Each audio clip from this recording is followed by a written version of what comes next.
Итак, господа, чтобы не повторять моих ошибок, чтобы не потом рассказывать то, что я вам буду рассказывать 30 минут тут следующий видос, при покупке нового автомобиля используйте сервис автоспот.ру. Прямо умоляю вас. Ведь это портал, на который вы можете зайти и узнать сразу цену на интересующий вас автомобиль новый от официального дилера, прямо с учетом всех максимальных скидок. Причем во всех салонах-партнерах Автоспот, по всей стране, где хотите. Далее вы просто нажимаете кнопочку, с вами созванивается манагер автоспот.ру, вы решаете все организационные вопросы, приходите в тот же самый официальный дилер, оплачиваете машину, получаете ключи и уезжаете с тем же бантиком. Схема ничем не отличается от обычной, только вам не надо ни с кем торговаться, ничего узнавать, не надо страдать, как я.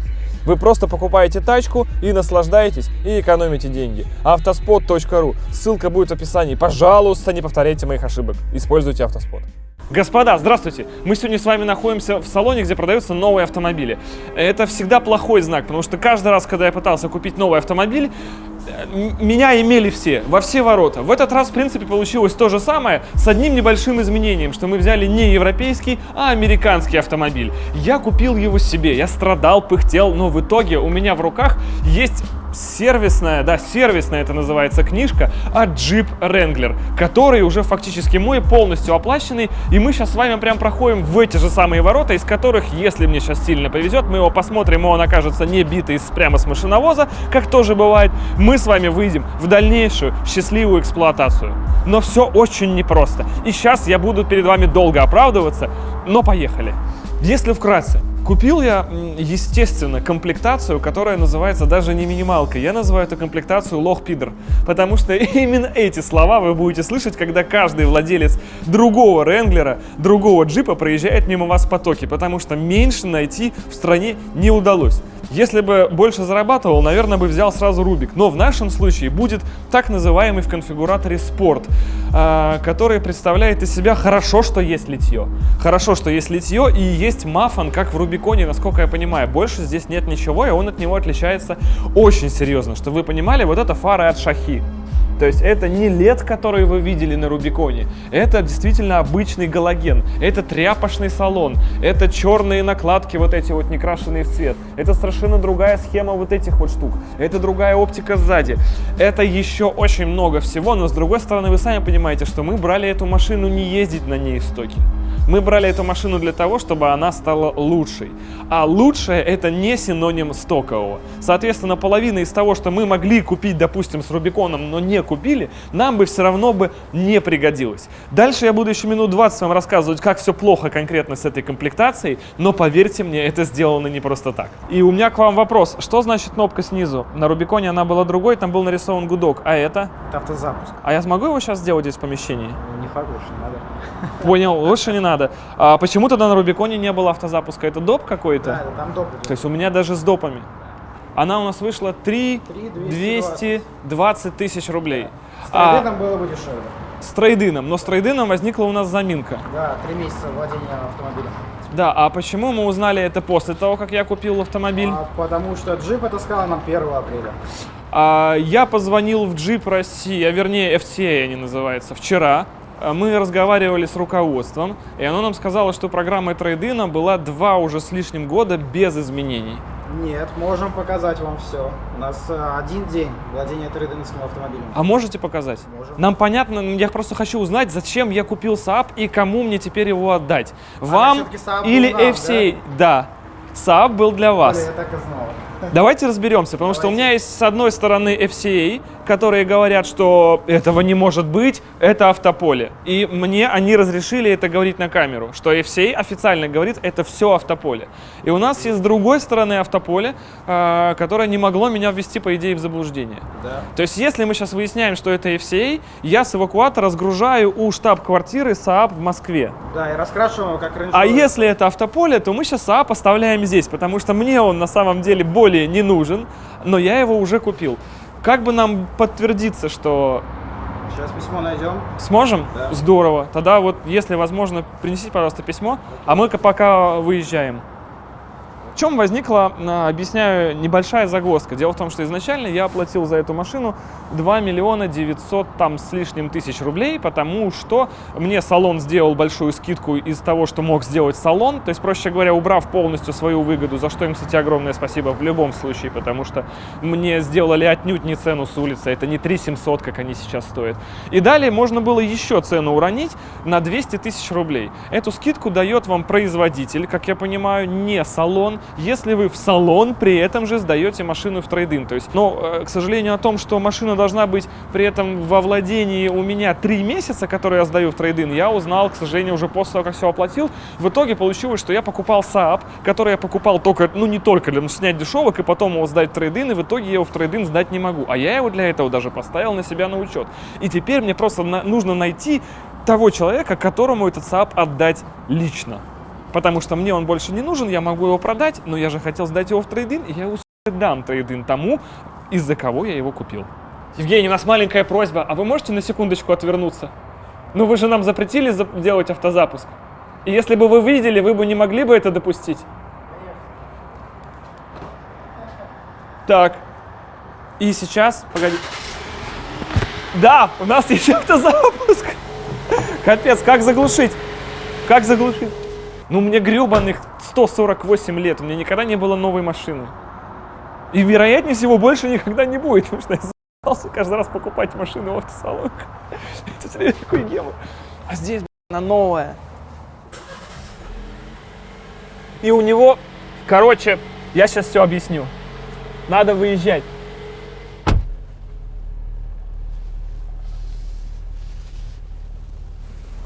Он мне нравится сразу же.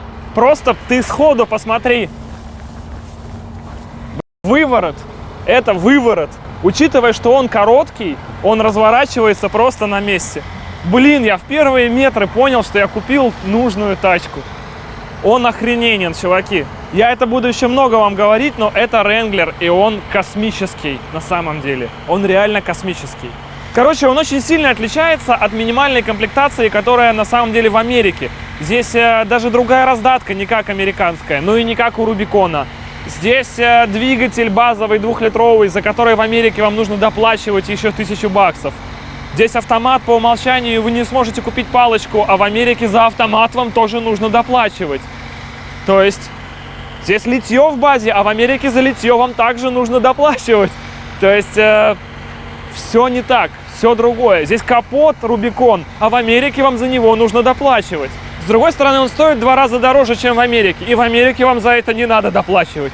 Поехали номера получать. И сейчас мы узнаем, сейчас мы узнаем победителя Гива с Saab. Да? В Гиве с Saab участвуют только 2 спонсора. Автополе и FCA Rus. Кому-то из них отправится подарок. В Москве я буду в 20-х числах. Я только приеду туда с этим Saab. И просто его туда сгружу и оставлю ключи на капоте. Или Автополе получает на свою парковку сейчас памятник. Потому что мы из него вытащим Акум, и пусть они его эвакуируют. Он стоит на учете на мне, поэтому всю ответственность за действия с Saab все равно несу я. Погнали!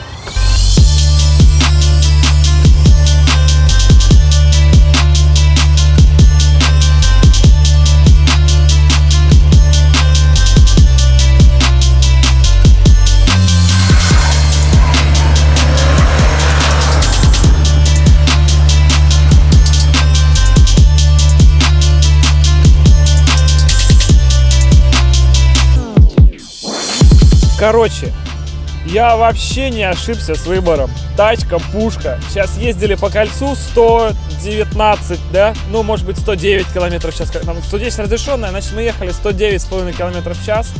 Почему-то при этом лег спидометр, я не знаю, как так произошло, но, видимо, еще пока обкатка, не совсем корректные показания. Именно в таком конфиге, без крыши, ребята, это машина лето. Вот сейчас у нас 15 градусов тепла всего. У нас нету крыши, у нас сумасшедший спереди вот этот капот, от которого меня дико таращит, который вот такой, вертикальная торпеда. У него обороты руля до края, смотри. А полностью в другую сторону, смотри. Там выворот просто дикий. Еще причем он получается на короткой базе, он разворачивается практически на месте. Это очень необычная эмоциональная машина. Я все вам это рассказывал в обзоре этой тачки. но это моя тачка. Я сейчас даже еду, и у меня у самого тоже ощущение было, когда я купил себе СВР. Мне кажется, что мы взяли ее на тест-драйв. У меня нету отдачи в том, что это моя машина, что ее не нужно будет через 2 недели отдавать обратно, что я скован в каких-то там проездах, где-то пробросах, что ее нельзя все-таки сломать, или, то есть как бы можно, но нежелательно, потому что это, наверное, будет как-то неэтично. Я понимаю, что я сейчас могу поехать и воткнуть сюда любые колеса. Я могу сделать лифт-кит, могу поступать как угодно. Вот это выражение, оно очень сейчас подходит к этой машине. Блин, слюна прям брызжет, я не могу. Это первая в моей жизни, мать его, новая тачка. Мама, у меня это получилось. Твой сын, балбес, что-то сделал нормальное в этой жизни. Он купил новую тачку на гарантии, она кончится через неделю, когда мы срежем мосты. Но пока все волшебно. 118 километров на приборке сегодня, это до МРЭО обратно. Они еще не видели номера, прикинь. Нет, они их, наверное, уже видели в Инстаграме, а кто-то из них не видел, представляешь? Они сейчас сидят, смотрят и вообще не подозревают, что будет дальше. С этой машиной все идет не так. Нас кинуло, вы узнаете в конце видео, я расскажу, кто. Но они скоро увидят эти номера. И с другой стороны, это минимальная комплектация. Она вся соткана из каких-то вот мы сейчас включим музыку. То есть у нее вот маленький монитор. Она на тряпочном салоне. В ней нету даже круиз-контроля. Здесь стоят заглушки вместо него. С другой стороны, зачем он не на болоте? В ней галогеновые фары. В ней сбоку торчат дырки, в которые должен был вставлен фальш-порог, но его нет, потому что лох нищий, ты не накопил на нормальную комплектацию, а взял спорт.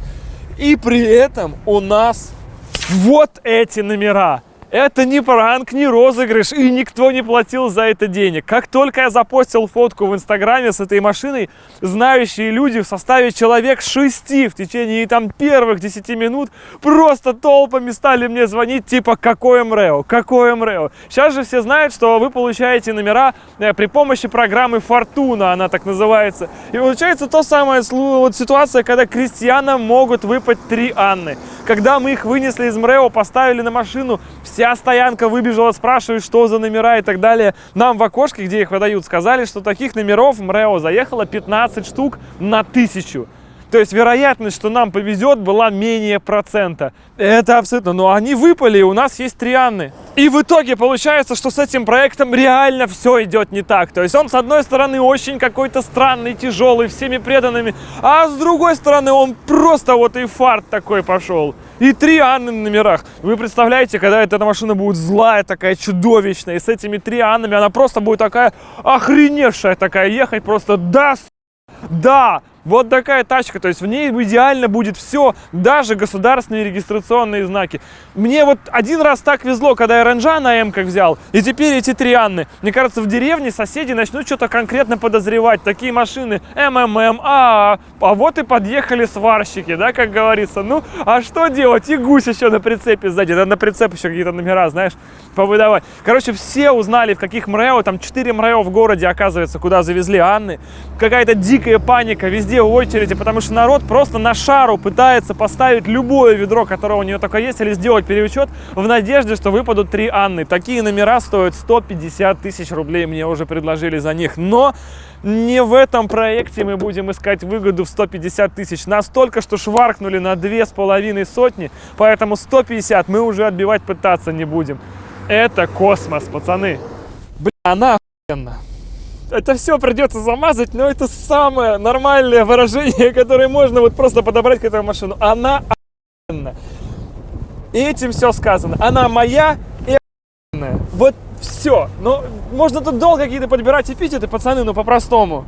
Вы все прекрасно понимаете это ощущение, когда ты что-то однажды попробовал, оно казалось тебе идеальным, и тут ты заполучил его себе. Ведь тот автомобиль, многие, мы как все, вот меня очень поймут автообзорщики, когда ты берешь тачку на тесте, ты их берешь одну, вторую, третью, и тут понимаешь, что хопа, это искра. И у тебя уже отношение к ней не просто как тачка с тест-драйва, ты забыл. Ты ее отдал, и каждый день думаешь, блин, а вот она, это как влюбленность. И тут ты ее заполучил. И по ходу дела к свадьбе. И ты такой прямо, это по любви. Это не по залету. Тут как бы все идеально. И эта свадьба воспринимается совершенно иначе. Ты прям не веришь. Не может быть. Она же теперь всегда будет со мной. Романтика. Ёпта. Это реально круто. Но она, хоть и красотка, но в плохой физической форме. Ей нужно помочь. Слава богу, опытный тренер по внедорожным исключительно видам спорта накачает ей ягодицы как надо, а у нее будет лучший зад, который будет хотеть вся Россия. Для начала, у нее тоненькие кривые ножки. Они называются мосты. Это на 0,08% крепче, чем на УАЗ Патриот. Да, она выдержит 35-е колеса. Да, она выдержит. Но это будет ей очень тяжело. У нее свободные дифференциалы, нет блокировок, нет отключаемого стабилизатора. Мы едем 40 км в час, я не хочу разгоняться, мне просто кайф. У нее другая раздаточная коробка. В Рубиконе магическая раздатка с понижением 4.0, здесь 2.7. Это неплохо, если у вас Патриот. Но эта машина стоит 3,2. Я мог купить 3 УАЗ Патриота и вообще себе ни в чем не отказывать. Но я взял Wrangler, который по техническим характеристикам почему-то похож на машину за 1,1. Это плохо. Хорошо здесь другое. Сейчас он выглядит настолько угребищно, что смотреть на него, в принципе, без слез и снимать какие-то красивые пролеты, наверное, особо бессмысленно, потому что это минимальная, мать его, минималка. Вот здесь вот все спрашивают, зачем здесь какие-то дырки на порогах, почему пластиковый порог не заходит даже наверх и не защищает металлическую часть от повреждений, почему снизу торчат какие-то болты, потому что ко всему этому в более богатых комплектациях можно было приделать подножки, защиты порогов и так далее. Здесь этого ничего нет, но, как вы понимаете, нет никакой проблемы это сделать свое и, естественно, гораздо лучше. Колесики ущепенские, 245 ширина резины, это ровно 10 дюймов, вот так совпало. Напомню вам, даже простейшая дешевая экстрим резина начинается от 10,5 дюймов. Они слишком, мать его, тонкие и непропорционально выглядят на такой высоте.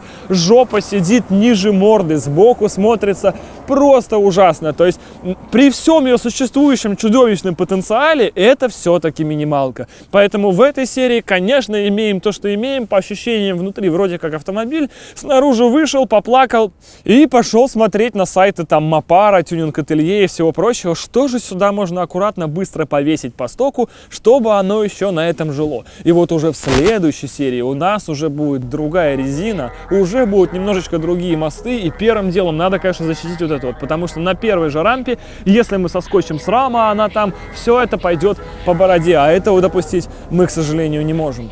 Ну или к счастью. Проект у нас все-таки будет красивый.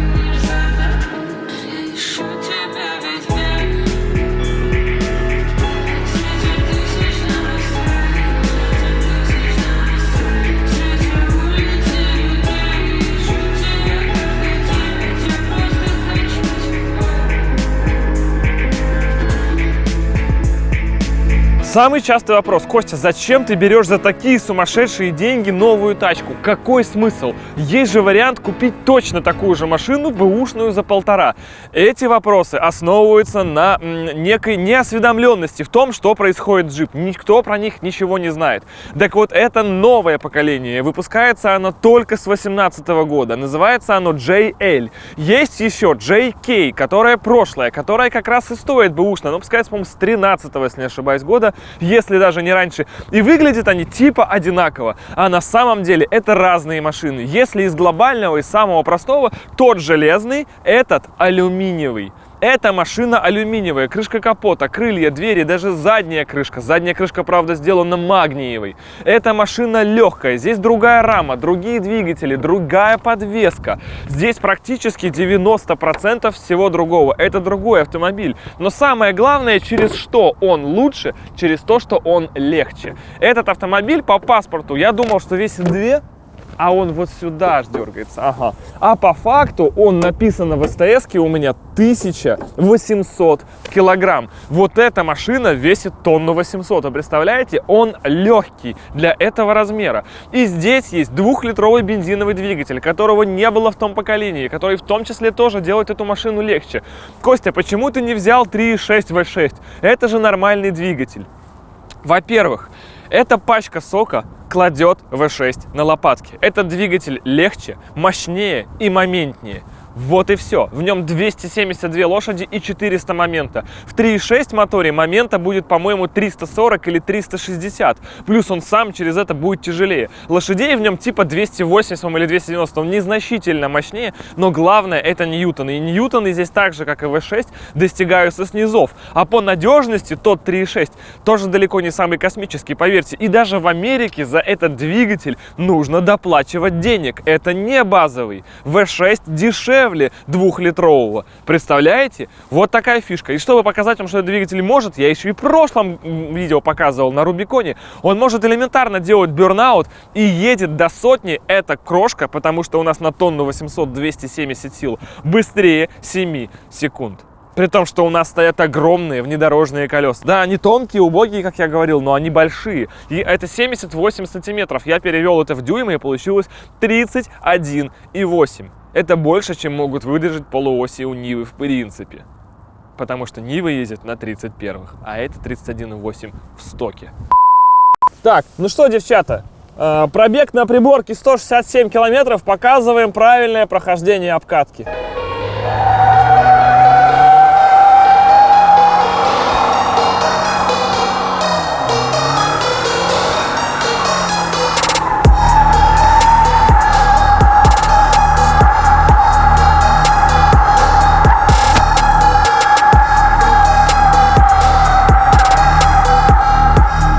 Вот это Ренглер,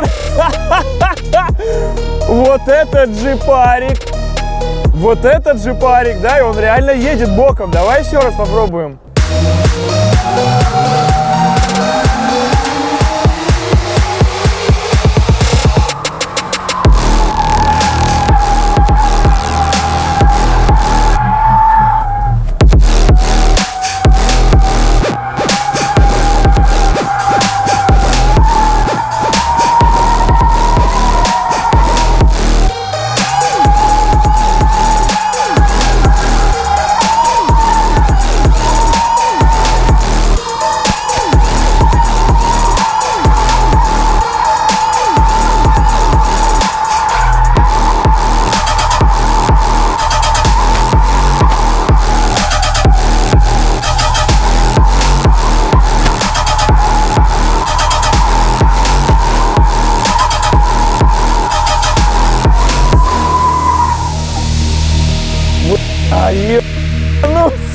Вот это джипчик, вот это рамник мы купили, ни хрена себе.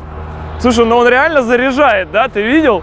Просто он может боком идти. У него все равно включается стабилизация иногда. То есть там вторая лампочка начинает мигать, и он мордой типа пытается распрямиться. Это, конечно, недостаток.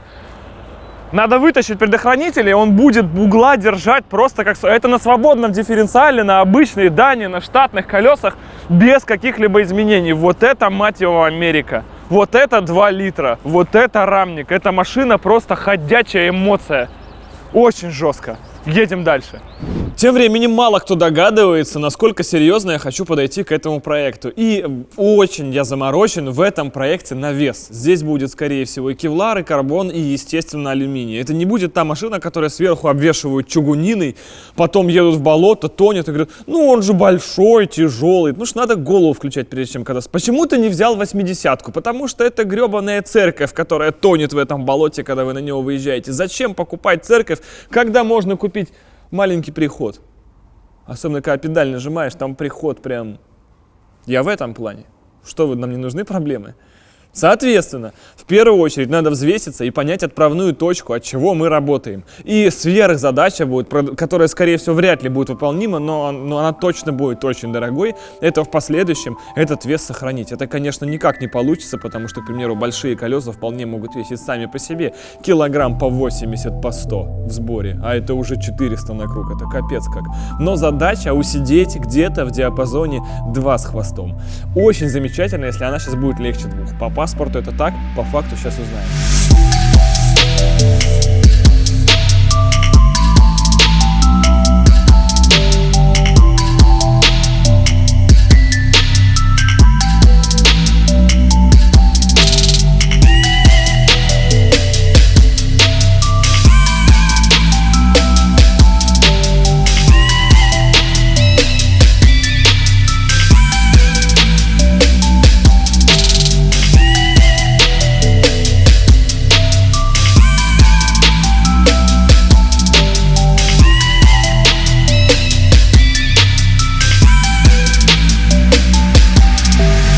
Итак, как выяснилось, взвесить джип была отличная идея, потому что джип даже здесь он оказался красавчиком. Я просто на каждом этапе этого видео, у меня уж, по-моему, раскатилось здесь вообще прямо вот так вот.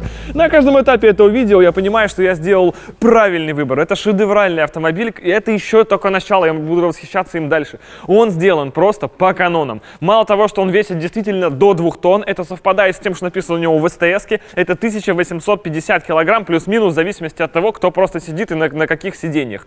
Но у него помимо этого еще и идеальная развесовка. Это 50 на 50. Вы скажете, что это джип, зачем ему нафиг эта идеальная развесовка? А затем, чтобы иметь идеальный коэффициент сцепления на всех колесах. В этой машине не будет так, что жопа пробуксовывает даже на блокировках, потому что ей не зацепиться, а морда слишком тяжелая, и у нее, получается, колеса тонут. Здесь все по канонам. Wrangler — это супер пушка, особенно когда коротыш. В длинном будет все по-другому. Длинный Wrangler, он будет и тяжелее на 200 килограмм, и зад у него будет сильно легче, чем морда, потому что, естественно, телега просто отодвинулась назад. Короче, тачка — огонь. Сейчас мы все вот эти вот теоретические выкладки едем опровергать на оффроуд. Почему опровергать? Потому что у нас шоссейная резина, отсутствие блокировок и вообще, честно говоря, минималка немножечко представляет из себя пляжный вариант. Сейчас все покажу.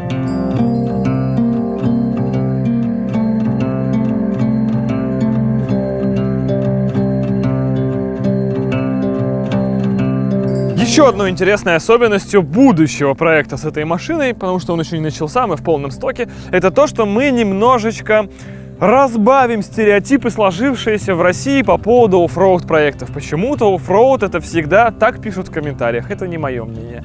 Старая страшная машина в говне, которая едет по дорогам и портит наш асфальт, и эту грязь потом раскидывает после себя. Но если выражаться более приличными словами, потому что я сам езжу на такой машине и не считаю в этом, что что-то есть плохое, на самом деле, да, действительно, оффроуд проекты — это обычно что-то старое, то есть с большим пробегом, которое создает впечатление того, что эту машину больше использовать ни для чего уже нормального нельзя. То есть всегда используется как бы оффроуд — это последняя итерация жизни любого внедорожника. Мы хотим сделать по-другому. Мы хотим показать им, что оффроуд на самом деле может быть красивым. Оффроуд может быть не только в болоте, он может быть необычным. Мы сделаем оффроуд таким, каким его еще на местности, по крайней мере, Санкт-Петербурга и даже, пожалуй, Москвы, еще толком не показывали, потому что оффроуд не ограничивается действительно одной колеей и одним маршрутом трамвай-трофи. Он может доставлять удовольствие, потому что люди на самом деле ездят на оффроуд не для того, чтобы именно рубиться в колее 6 часов. Это как бы побочный эффект от на самом деле тусовки, времяпрепровождения и того кайфа, который ты получаешь, выезжая на природу и, по сути, раскрепощая себя. Так вот, в части этого раскрепощения немалое место занимает и эстетика. Не так важно даже, какой маршрут ты едешь, как важно, на чем ты едешь. И машина для оффроуда может быть нарядной и красивой. Есть такие машины, которые просто приезжают на маршрут, и им все завидуют. Мы будем источником этой самой зависти. И поскольку у нас из простого это снимается крыша, нужно обязательно посмотреть, как эта машина будет выглядеть в формате пляжного джипа, без дверей и крыши. Благо, я уже делал это на Рубиконе, и займет это у меня, ну давайте засечем. Сейчас у нас 26 минут. Я уверен, что где-то к 36 я уже буду готов.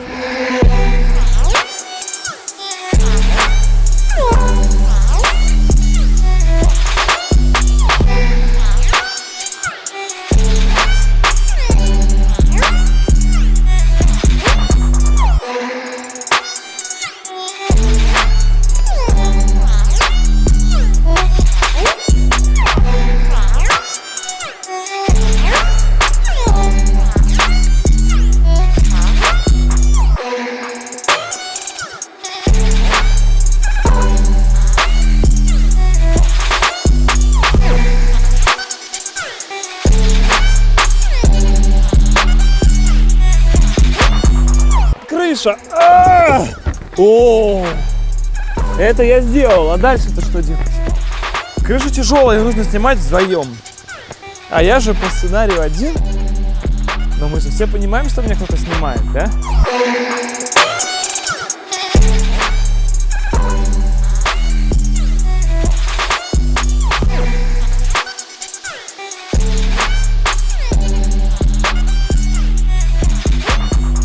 Еще можно откинуть лабаш. Но тогда будут, это мы уже проверяли на антигелике, тогда будет и все. Это буквально на минутку развлечения один раз. Не для сегодняшнего видео. Это я потом лучше без видео покатаюсь. А вот остальное мне очень нравится. Надо ехать.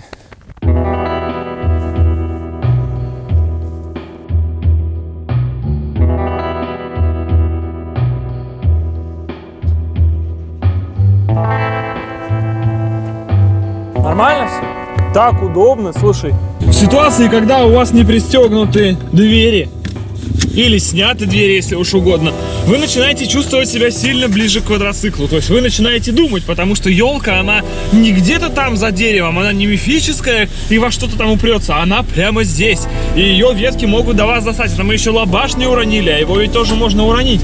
Соответственно, ощущения от перемещения на всем этом, они невероятны. Это большой квадроцикл, при этом машина, естественно, становится еще легче. Наверное, суммарно килограмм на 100, может быть. Недостаток того, что при этом в салон будет лететь грязь. Но мы ведь не будем газовать, да? И тогда грязь не полетит. Что делать? Надо же заехать в эту горку. Мы пробуем. О, вот и все. Мы приехали. Я же говорю, что она вообще ничего не сможет. Это все. Шоссейка, брат. Привыкли к сафарям, типа ко-ко-ко, сейчас ходами. Тут тебе не сафари. Че, хода? Хода и снятые двери, это прямо, господа, вообще не лучшая ситуация. Но попробовать можно.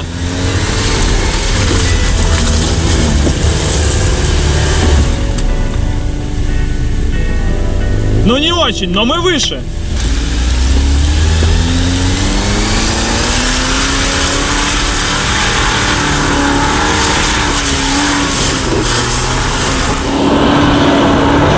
Хода!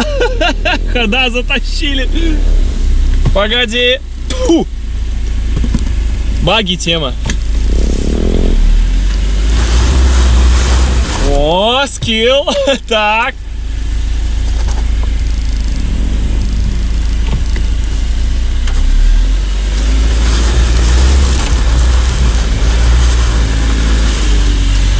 Офигеть! Мы на холме, ёптиль ты моптиль. Сейчас, погоди, задний привод. Ну-ка. Отключение стабилизации.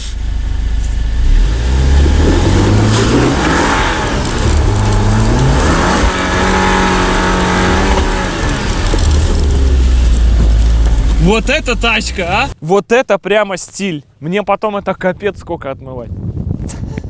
Ощущение. До сих пор не верится, что это мое, понимаешь? Ты каждый раз едешь и думаешь, блин, офигеть, как круто, и это все-таки мое. Обалдеть. Так удобно, кстати, вот это вот, знаешь, когда такой едешь, оффроуд, как ты там? Очень удобно. Главное, когда кувыркаться пойдет, не вылететь отсюда. А так, блин, и это сток, понимаете? Это не проект, который мы строили 3 года. Это просто моя новая тачка. А будет дальше только круче.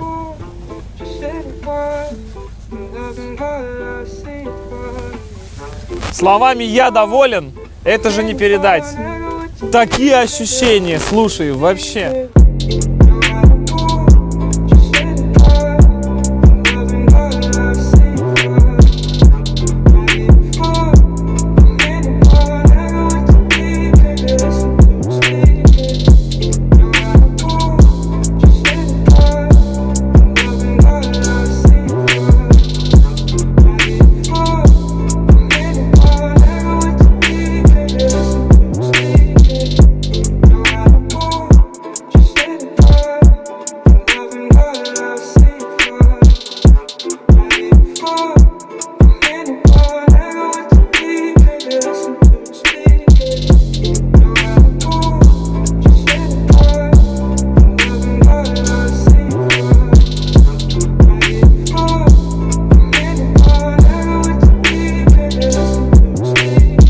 на этой романтической ноте я вам теперь расскажу, как из меня сделали почетного лоха Российской Федерации. Сделали меня им, как обычно, в принципе, как это уже до этого делают. Я вам еще про BMW не рассказывал.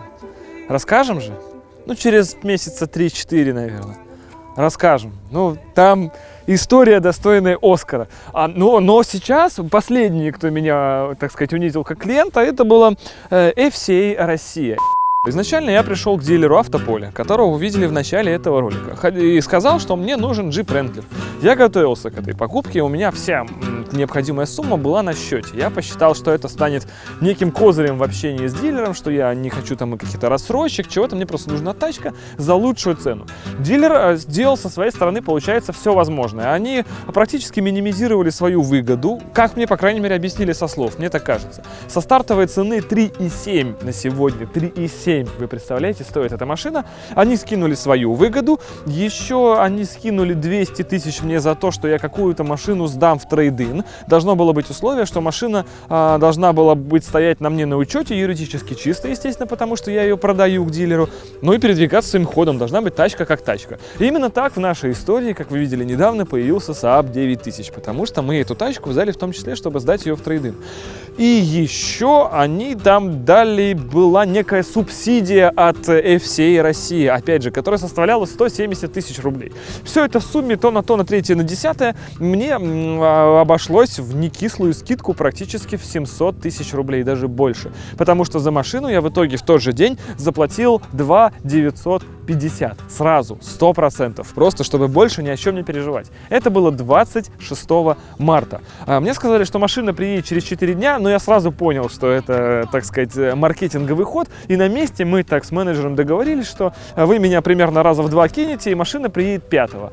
И все по-честному, нас кинули действительно всего в 2 раза, и машина приехала 5-го. То есть здесь как бы мои претензии к Автополю, они имеют место быть, потому что непонятно, зачем говорить 4 дня, когда было и ежу понятно, что эти 4 дня недостижимы ни в какой реальности, но тем не менее. Дальше, 3 числа, я сам звоню менеджеру. Не мне кто-то там предупреждает, ничего. Я мог и не позвонить, я вообще не знаю, что произошло, но я сам звоню менеджеру, причем уже в 10 вечера. То есть 4 числа, вероятно, меня бы там уже оповестили о том, что нужно доплатить.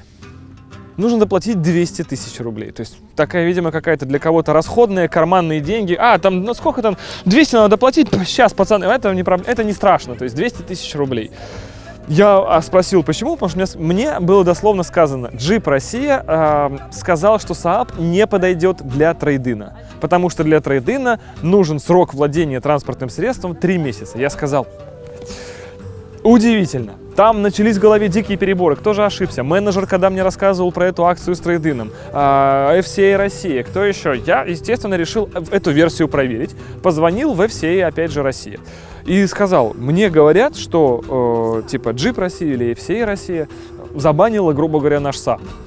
На что FCA Россия говорит, Костя, ты с ума сошел. Мы такие честные люди. Мы русские, не обманываем друг друга. Естественно, что эта программа по трейд-ину действует уже, это цитата, более 2,5 лет. И что во всем виновато Автополе. И я уточнил по разговору, могу ли я заявлять в видео, что FCA сказали, что во всем виновато Автополе. Мне сказали, да, ты можешь прям передать наши слова. Официально FCA Россия сказала, что в этой ошибке виновато Автополе. В общем-то, я такой думаю, что делать? Звоню снова в дилеру. Мне говорят, да нет, это все-таки Jeep Россия. И, кстати, нужно еще 50. 250 сверху. Каждый мой звонок дилеру просто у меня вот забрало падает. Я не успеваю столько рекламировать, пацаны. Просто ценник растет в такой космос, что я уже просто на нервиках. Итого цена там получается уже 3200 с чем-то. Я на диких рогах звоню всем знакомым менеджерам. Все говорят, что вообще-то программа по утилизации регламентируется самим импортером, то есть в данном случае FCA.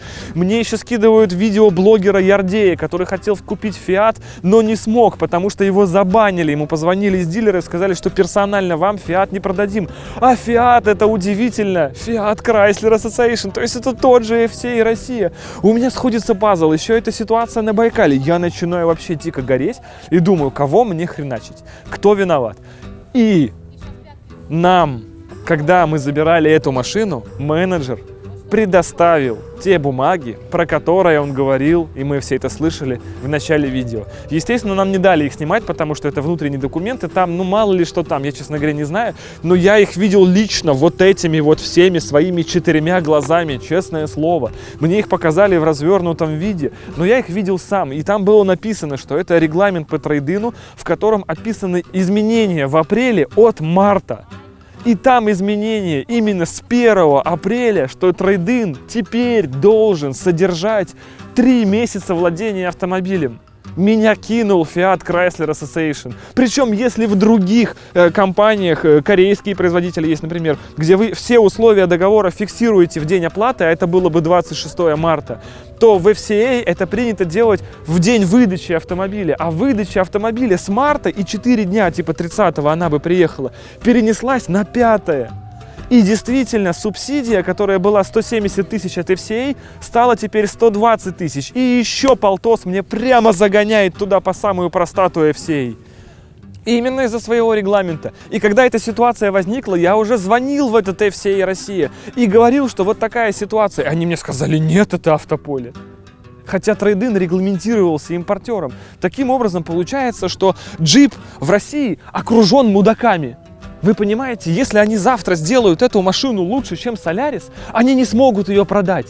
Потому что при оплате 26 марта я все равно встрял на дополнительные 250 тысяч. И представительство России это знало и их не убрало, не пошло навстречу, не сделало ничего. Все, что они могли сказать, это не я, это он. Хотя по факту это был он именно, представительство и все.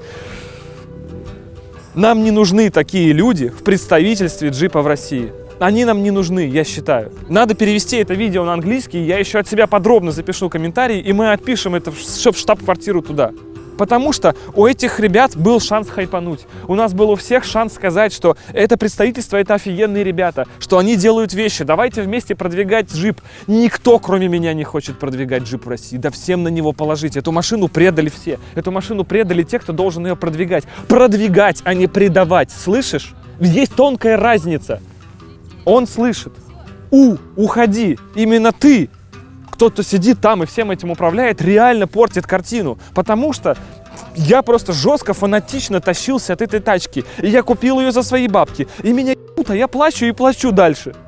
Потому что меня были на эти 250 тысяч. Но потом, когда уже им было еще раз позвонено и сказано, что вам все, короче. Веревка с мылом тебе отправляется уже по почте. Они сказали, отмени сделку в Автополе. У нас есть представители в Москве, мы сможем дать тебе лучшие условия. Но это полный бред. Если вы, как я, придете покупать эту машину, вам никто не позвонит из FCA России и не скажет, отмени сделку, там у нас есть условия, типа, давай мы все... Вы что, меня купить хотите?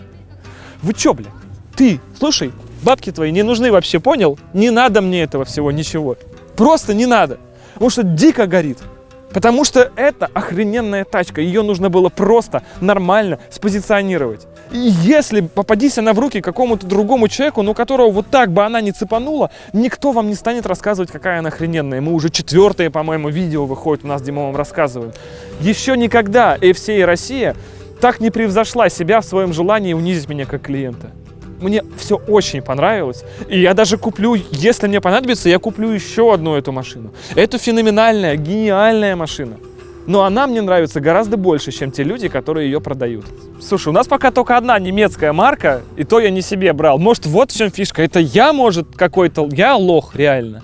Почему, когда я каждый раз покупаю машину себе, а еще друзья мне посоветовали Kia, их пополам просто салам. Я хрен знает, что не так с этим гребаным миром. Почему я... Ну, есть марки, я вот бате купил, там еще родне купил. Я просто пришел, сказал, мне нужна такая машина, такая комплектация, 2 недели я на тачке, все! Что было сложного? Причем в этом участии с той маркой, не можем же рекламировать, там принимало участие и представительство России. Они сразу узнали, что фамилия проскочила. У них там чуть ли, знаете, не звоночек срабатывает. Ящер что-то покупает. Алло, срочно были письма. Какая цена? Как сделать? Кому берем? Что? Откуда? Сейчас все закрутилось. Я прямо чувствовал, что я в шоколаде. И машины даже такого и цвета. То есть, да, реально, если ты решил взять в России машину стоимостью более 3 миллионов, ты лох конченый. Просто на тебя все смотрят, как на... Ты чё, блядь? Вот так тебя просто пинают. И... Касса там, иди жди. Все. Будет и будет. Хорошо, если будет. Ты чё? Ты чё, мальчик? Ты с таких, как ты, полстраны. Кризис. Все сметают. У нас очередь. Наличия нету. Нету наличия. Эту машину, она у каждого дилера стоит в Питере одна. Вот одна. И купить ее ты не сможешь. Вот ты пришел с бабками, бам, одна тачка. Приходи через 10 дней, а оплатишь сейчас. Нет, ну, знаете, когда ты короче, блин. И на этом потрясающем разочаровании эту серию мы заканчиваем. Это гениальная машина, которую продают далеко не самые гениальные люди. Но дилер, кстати, вот там были косяки, но в целом, когда у вас с одной стороны столько негатива, и вы в этом видите что-то светлое, даже оно начинает тускнеть. Понимаете? Огромное вам всем спасибо. Огромное вам всем, гораздо больше, как вы поняли, чем мне, удачи. Если бы не номера, я бы просто... Это через боль. Это победа прямо вот вырванная из очка FCA. Удачи вам и пока. Главное, чтобы все остальное в это очко не погружалось дальше. Мы, к сожалению, не можем вырвать все машины из этого очка. Они еще там гниют, их надо спасти. Но мы стараемся.